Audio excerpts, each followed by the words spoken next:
girl. Welcome to the Feminine Founder Podcast, where we are all about learning and growing professionally so that we can build a life that we are proud of and really love. My name is Caroline, and I'm a LinkedIn expert, obsessed with teaching female entrepreneurs how to start, grow, and scale their personal brand and business on LinkedIn. This podcast is all about sharing our stories and learning from each other on how to navigate our professional journey so that we can live our best lives. So if you are just starting your entrepreneurial journey, or if you are growing and scaling an epic company, you are in the right place, friend. Today, I have my friend and fellow podcaster, Nikki Corbett, with me. Nikki is an operations strategist, fractional leader, and host of the Round 2 podcast. Welcome, Nikki. Hi, it's so good to be here.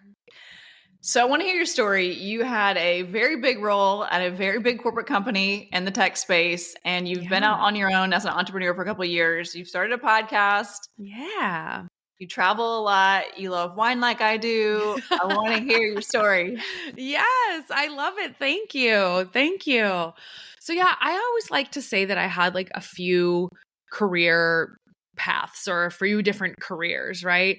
I started off out of college. I was working in commercial real estate. After that, I was working in wholesale mortgage lending. And then after that, I was working for Intel, which is, as you know, is one of like the biggest tech companies in the world. And then after that, I was working for a small tech company in a very big leadership role there. So I'm like, I have all these interesting things that have like got me to where I am now. I don't know. It's always so crazy. Like I think back at my time at Intel, like that was really what partially like stoked my wanderlust and got me traveling. Through that role, I really got to see a lot of different places in the world. I lived in China for 3 months, which was just a whole crazy experience in and of itself. And I'm so grateful for that time there because I got to see so many like neat places in the world, and it made me like more curious to go travel more. And I could sit and talk about travel for hours on it. And how much time do we have? No, I'm just kidding. We're going to get to the travel next. Okay. So you worked in corporate, you had really big leadership roles at both small and large tech companies. And then you've now become a full-time entrepreneur. So what made you want to make that move? You know, it's funny because I come from a long line of entrepreneurs. And so it's always kind of been something that's been in the back of my head. But I wasn't one of those people that was like, I never had like exactly what did I want to do? Like I wasn't the little kid that was like, oh, I want to be a teacher, or I want to be an astronaut, or I want to be a doctor. I was like, I want to be happy. And I think on one hand, that's like funny because it's like, okay, like, of course, like a kid would say, I want to be happy. But I also think it's like kind of like deep that a kid is like, oh, I know I want to be happy. And I'm someone that I truly believe that happiness is a choice. And I think that for me, career-wise, the big moves that I have made have always been a result of, this is no longer serving me, and I'm no longer able to choose happiness while I'm here. So with my last role, I was working at a small SaaS company. They ended up hiring me to run a startup that they had started in that company about 3 years prior. And I was there for almost 4 years. It's truly one of the greatest experiences of my life. Like I feel like almost 4 years felt like almost 8 years. While I was there, we changed literally every aspect of the business. So I always say that I had the luxury of running my own business without like putting my own money into it. I actually got a paycheck the whole time I was doing it because we were supported by the larger company. But it was such a phenomenal learning experience. But it was a service-based offering, and we were in the real estate space. So unfortunately, the way that I had changed everything about the business, we were set up for success provided that there was a thriving real estate market. And unfortunately, there has not been a thriving real estate market from about, end of 21 forward. I know it's like making its way. We're seeing some changes, but it still isn't what it was, say, like right after COVID hit and when interest rates dropped and everything went crazy. So I had a moment there where I really realized like, okay, you've changed everything about this business. It was essentially running itself. And I did have a lot of time on my hands. And I thought, okay, I can either just kind of ride this out, phone it in, likely end up being victim of the next layoff, which was inevitable. Or I could go out on a high and go out being really, really proud and really still really positive and feeling great about all that I had accomplished and done. And so that's what I decided to do. And I quit that role. I don't like to say quit actually, because I feel like there's a negative connotation with quit. I like to say that I resigned. I resigned from that role. And I had absolutely no idea what I was going to do. And I ended up taking all of Q4 of 2023 off. And what was crazy is I didn't feel like I was stressed, but once I was no longer working, I could actively feel the stress like leaving my body. And then I realized like, wow, I was carrying quite a bit of stress with all of the last, what the last 4 years had encompassed. So then when 2024 started, I was like, okay, what am I going to do? And layoffs were happening left and right across all industries. And so I thought, well, it's not the best time to be out in the job market when all these layoffs are happening. And so I thought, why don't I roll the dice on myself and see what I can dig up doing like consulting type work. I had also started my podcast called Round 2 in 2022. I didn't do very much podcasting in 2023. So I said, okay, I'm absolutely going to bring this back because I love doing it. It's so much fun. So in tandem, I was doing those two things. Interestingly enough, the people that I had lined up to be on my podcast happened to be entrepreneurs. I had also met up with a old friend / person I had known through the entrepreneurship world in the Sacramento area. And she was like, hey, I think we could use some operations type help. Why don't you come and work with us? And also, by the way, we're going through this like startup accelerator program called Techstars. You could join us going through the program. And I was like, okay, I don't even know what that is. Let me take a look. So I looked it all up and I was like, wow, this is like a really sought after program. So I knew it was going to be a lot of time commitment, but I was also like, I'm going to learn so much by going through this. So this is an opportunity I have to capitalize on. And I am so grateful. I learned so much about entrepreneurship. My network expanded exponentially. And then my podcast just kept rolling. So what's been the most challenging thing for you as an entrepreneur? The most challenging thing I would say has been like trusting in that I actually have value to add. I think it's so easy to freeze up and be like, well, why would anybody want to talk to me? But then also to like stop and reflect back and go, why wouldn't anybody want to talk to me? Like I've done a lot of cool shit. So I think getting out of my own way is definitely a topic of conversation that I have with myself on a very regular basis. Let's take a quick break. For those of you that didn't know, I recently launched a digital marketing agency specifically tailored to help you grow your personal brand and business on LinkedIn. My digital marketing service is a white glove, done for you solution, which means I'll be fully supporting your growth on LinkedIn. Services include creating custom content for you, coming up with a LinkedIn strategy, engagement, direct messaging management, and customer acquisition targeting. So if you're interested in learning more, send me a direct message on LinkedIn. I'd love to learn more about you and how I can best support you. Yeah, and to add to that too, I was at an event recently speaking and the moderator asked, what do you still experience fear? And my answer is, hell yes, like every single day. Right? Right? Exactly. So what advice do you have for someone that's listening to this podcast that maybe is stuck in corporate or trying to figure it out on the entrepreneurial journey?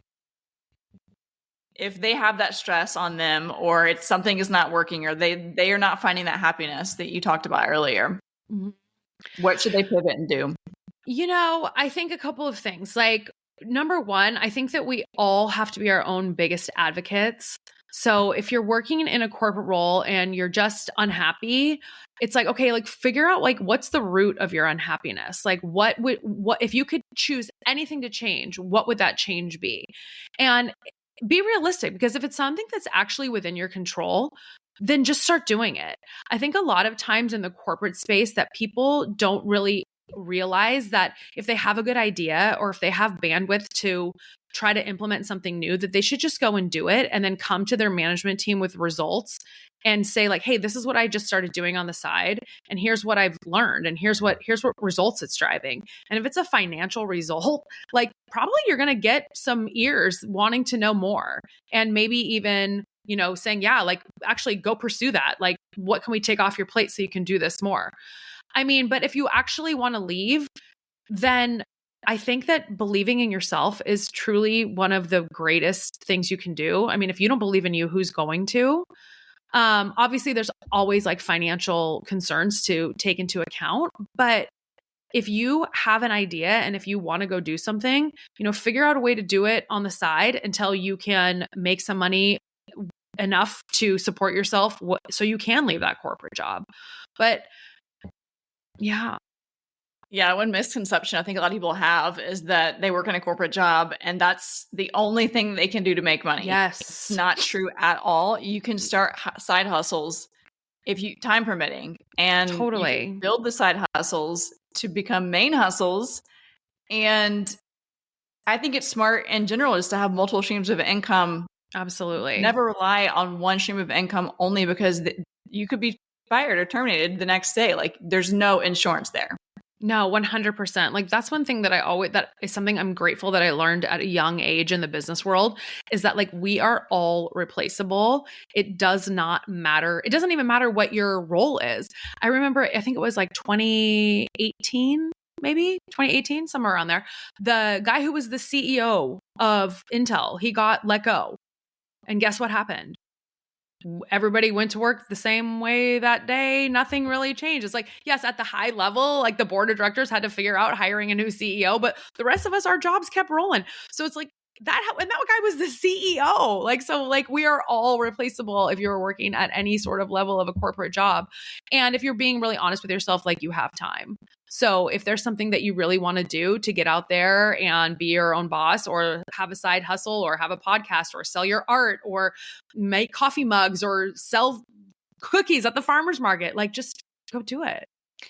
Stop the doom scroll. I mean, the amount of time people spend online scrolling, and I'm guilty of it. The other night after dinner, it was like 7:00 and I was like, okay, I'm just going to jump on Instagram really quickly for like 5 minutes. 36 minutes later that I'm never going to get back in my life. Gone. I actually saw a quote or something yesterday, and it said, if you feel like the days go by too fast, you need to add in silence. And it was like, put your phone down, go for a walk, go read a book. You'll be shocked at how much longer your days will feel. And that is so true. I mean, you literally just are a testament to that. Like you can pick up your phone and look at a social app, and then you can look up again and you're like, how did an hour just go by? How did that happen? And that hour you could devote to a business. You could devote to starting a podcast. You could devote to a side hustle, making money online, or making crafts, or whatever it is, fill in the blank that you want to do. Yeah. I think one of the coolest things about this time in our life right now is that we are able to do all of these things. Like when I got out of college, it was, okay, where are you going to work? And then you got your job, and that is where you worked. Whereas now it's like, yeah, you can totally go and work for a company. Absolutely. But you can also be like, oh yeah, and I'm an influencer, or, and I do UGC, or, and I have a podcast, or, and I make art, or it's like there's the ands are abundant, you can do whatever you want these days, which I think is so cool. I think it's cool too. And I'll say, if you're listening to this podcast and you're like, oh man, I would love to do that, but I don't even know where to start. Hire a coach. Yeah. Absolutely. Hire a coach. Or if you don't have the means to hire somebody to help you, go on YouTube. There is so much free content that people are putting out. Truly. I mean, YouTube is like the biggest search engine, and maybe you're not going to get that one-on-one support. But if you're like, for example, if you want to start a podcast, you can find some free content on YouTube where you can just start it. And just starting is better than not starting at all. I started this podcast after reading a blog. Yeah. There you go. Exactly. You heard it on the record. Exactly. Right? I mean, it's so funny to see how far you've come. I have another friend who has a podcast. She started it sitting at a bar one day that she walked to after she had got let go from her job. And she said she was literally with like headphones on her iPhone. And she's like, okay, I'm just going to start a podcast. And she sat in a bar and filmed it. I record my solos with my headphones sitting in my desk. Right? Yeah. It's like, it's so easy. If you're putting out good content, people want to listen. People want to hear it. People want to be inspired. People get so in the weeds. And if you're listening to this, do not get in the weeds. It does not have to be perfect. With the first episode I released in February of 2023 got 15 downloads for the month. 15. That still is a lot for a first episode. Yeah. Oh my gosh. That's awesome. And that's the thing. It's like, you're not going to go 0 to Joe Rogan, overnight. It just isn't going to happen. But if you love it and if you believe in it, you're going to start working on it and you're going to get better. And then you're going to be like, ooh, maybe I should get a different microphone, or maybe I should get a ring light, or maybe this, that, or the other. And then all of a sudden you're like, wow, I've put out 50 episodes. Like, holy smokes, this is crazy. Yeah. And the percent of people that actually put out 50 episodes is so small. So small. I know. And I love that. That's so motivating to me. The podcast stats are so motivating. Agreed. And you get to meet really cool people, which is one of the reasons I really love doing it. Same. Me too. That's how we met. Okay, let's pivot and talk about travel now, because you are a world traveler. You've been to so many places, and you've traveled with friends, with significant other, with yourself, all of the above. Yeah. So tell me about, why is it so important to learn how to travel by yourself? Gosh, for me, I started traveling by myself because there was places that I wanted to go and I didn't want to wait for the right group or friend or significant other or scenario to present itself. And so I was like, well, I'm just going to go on my own, because why not? I want to see these places. I want to eat this food. I want to watch a sunset somewhere new.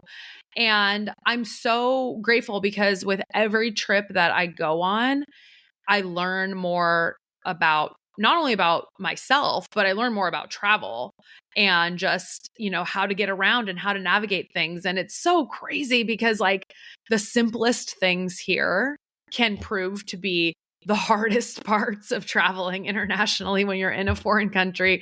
And there's different languages and different ways of getting around and different ways of communicating. And I always laugh because like when I end up having a meltdown when I'm traveling, I'm like, this is the easiest thing at home, But I think traveling alone, it gives you like a great sense of freedom. I mean, you get to know yourself better. You get comfortable sitting at a bar or a restaurant or taking a train or, going for a long walk and seeing where you end up. And it's very freeing. There's something that I just love about the anonymity of wandering around a foreign city by myself.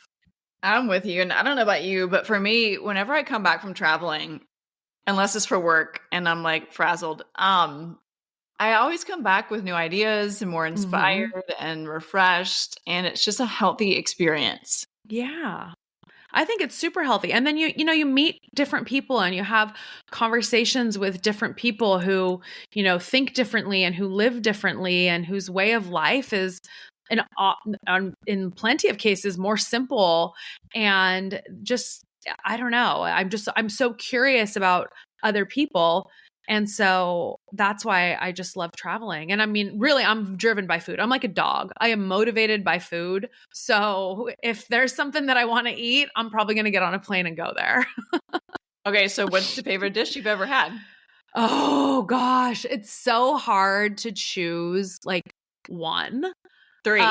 Choose 3. Okay. If I had to choose 3, I mean, well, I'm Greek, so I have to obviously throw a Greek dish in there. My favorite Greek dish is a dip called terra masalata. It's like a fish roe dip.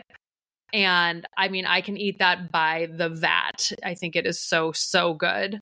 So I love that. One of my favorite meals to date was at this little hole in the wall on one of the islands in Thailand. And I like spicy food, but I'm not like, oh, give me as hot as possible. I want to be sweating, like I have like my tolerance. And I loved this place because instead of just saying like, I want it like mild, medium, hot, extra hot, you gave it to him by a percentage. So it was awesome because we went there and I could say I wanted my curry 30% spicy and it was just perfect. And I was like, oh, I loved it. So that was one of my favorite things that I've ever eaten. And then let's see. Okay, here is a cuisine that surprised me. I went to Serbia. My ex-husband is Serbian, and so we went there for one of his family members' birthday celebrations. And I was so beyond pleasantly surprised by the food there. The meats were outstanding, the cheeses were outstanding, and I was just in heaven. I mean, and I'm also someone that I draw the line at brains and blood, but anything else, like I'll give it a try. So do you work when you travel or do you just do pleasure only? No, I like to work when I travel. So I can, that's one of the great things too about working for myself right now and working remotely is that I can and just like adjust my hours.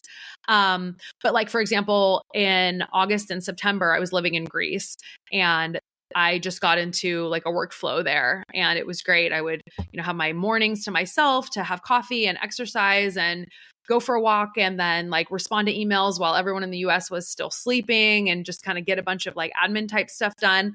And then I would I found a cafe that some of the people that I became friends with laughed at me about because it was one of those like gamer cafes, but they had really fast internet. So it was great when I was doing like podcast editing and uploading to YouTube and doing all that stuff because it was fast, but it was literally like a 24/7 gamer cafe. But all you had to do was buy a cup of coffee and you could work there as long as you wanted.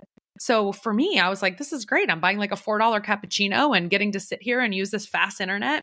So I just kind of made my days around that type of work. And then I would do stuff with my friends at night if I wasn't, on meetings or recording podcasts. I love that. And so you mix in both your exercise, your healthy eating, your all of that with your travel, with your work and stuff. And then you are a wine lover just like me. Yes, ma'am. So what is your favorite winery you've ever been to?